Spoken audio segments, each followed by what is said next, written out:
வணக்கம். கும்பராசி 2025 அடுத்த 6 மாதம் எங்களுக்கு எப்படி இருக்குது? 3 டிரான்சிட்டும் முடிஞ்சாச்சு.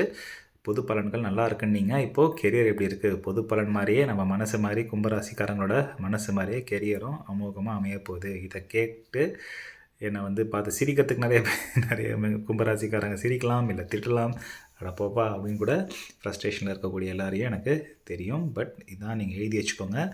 வாழ்க்கை முன்னேற்ற பாதையை தொடங்கிருச்சு. முன்னேற்றம் தான் இனிமேல் நமக்கு. பட்ட கஷ்டம் 1, 2 கிடையாது. அது எல்லாமே போய் நம்ம முன்னேறக்கூடிய காலகட்டம் வந்தாச்சு. எனக்கு வேலைக்கு ட்ரை பண்ணிகிட்ருக்கேங்க. இப்போ தான் படித்து முடித்தேன். அவர் படித்து முடித்தே 1 வருஷம் ஆச்சு. எதுவும் சரியாக அமையலை, கிடைக்கவே இல்லை அப்படின்னு சொல்கிறவங்களுக்கு கூட கட்டாயமாக உங்கள் ராசி அதிபதி சனி ஒரு வேலையை ரெடி பண்ணி உங்களுக்கு வச்சுருக்காரு. கண்டிப்பாக அப்போது கிடச்சிரும்.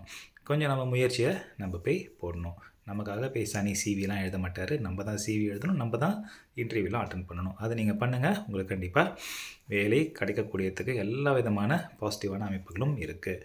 ஆல்ரெடி நான் வேலையில் இருக்கேங்க. எனக்கு ரொம்ப பயங்கரமாக ஃப்ரிக்ஷன் ஆகிட்டுருக்கு. கடைசி 2 வருஷம் 3 வருஷம்லாம் பயங்கர பாலிட்டிக்ஸ் ஷூட்டப் ஆகி இப்போ என் கூட யாருமே பேசுறதில்லை, என் கலீக்ஸு அப்படின்ட்டு இருக்கிறவங்களுக்கு கூட கொஞ்சம் கொஞ்சமாக டைம் சரியாயிடும். ஒன்று உங்கள் கலீக்ஸ் போயிடுவாங்க, இல்லையா நீங்கள் வேறு வேலை மாற்றணும்னு இருக்கீங்கன்னா கட்டாயமாக வேறு வேலை மாற்றங்கள் கண்டிப்பாக அமையக்கூடிய தருணம். சில பேர் ஊரை விட்டு ஊர் போகணுன்னு ஆசைப்பட்டிருப்பீங்க. இந்தியாவிலேருந்து வெளிநாட்டு போகலாம், வெளிநாட்டில் வேலை தேடலாம் அப்படின்னு ஆசைப்பட்டிருப்பீங்க. அமைஞ்சிருக்காது. இப்போ நமக்கு அமையும். இல்லை வெளிநாட்டில் ஆல்ரெடி இருக்கேங்க, நான் ஆஸ்திரேலியா சிட்னியில் இருக்கேங்க அப்படின்னா மெல்பர்னில் வேலை கிடைக்கும். நல்ல ஒரு ப்ரொக்ரெஷனோட, ஒரு கெரியர் பேக்கேஜோட, இல்லை பெர்த்தில் கிடைக்கும். எடுத்துகிட்டு மூவ் ஆன் பண்ணிட்டு போயிட்டே இருங்க. உங்களுக்கு ஒரு தொழில் ரீதியாக மாற்றம் வருது அப்படின்னா கட்டாயமாக எடுத்துக்கோங்க. சில பேர் வேலையை விட்டு தொழில் ஆரம்பிக்கலாமான்னு யோசிச்சுட்டு நிறையா டைலமாவில் ஃப்ளக்சுவேஷனில் இருக்கிறவங்க நிறையா கும்பராசி தெரியும்.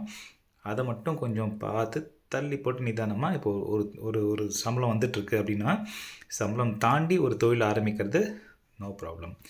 ஆனால் இந்த வேலையை விட்டுட்டு சுயதொழில் ஆரம்பிக்க போகிறேன் அப்படின்னும் போது கொஞ்சம் யோசித்து நிதானமாக செயல்படுங்க. பட் தொழில் பண்ணுறவங்களுக்கு, சுயதொழில் ஆல்ரெடி பண்ணிகிட்ருக்கேங்க பிஸ்னஸ் அப்படின்றவங்களுக்கு நல்ல ப்ராஃபிட்ஸ் வரக்கூடிய டைம். முதல்ல நல்ல நெட்வொர்க்ஸ் பெருக்கக்கூடிய டைம். ஒரு 4-5 பேரை அந்த தொழில் இருக்கிறவங்கள தெரிஞ்சுக்கிறது, இல்லை ஒரு இன்வெஸ்டர் தெரிஞ்சுக்கிறது, இந்த மாதிரி முதல்ல நெட்வொர்க் எக்ஸ்பேன்ஷன் நடக்கும். அதில் கொஞ்சம் ஃபோக்கஸ் பண்ணுங்கள். அந்த நெட்வொர்க்ஸ் மூலிமா நமக்கு பிஸ்னஸ் பெருக்கக்கூடிய டைம் தான். கண்டிப்பாக ப்ராஃபிட்ஸ் நமக்கு ஜாஸ்தியாக போகுது. சம் ஃபாரின் லிங்க்கு, சம் என்ஆர்ஐ லிங்க்கு, சம் ஏதோ ஒரு ஃபாரின் ப்ராடக்ட்ஸ் அந்த மாதிரி இருக்கக்கூடிய டைமாக நமக்கு இருக்கும். கட்டாயமாக நான் முன்னாடியே சொன்ன மாதிரி முன்னேற்ற காலம்தான். வாழ்த்துக்கள்.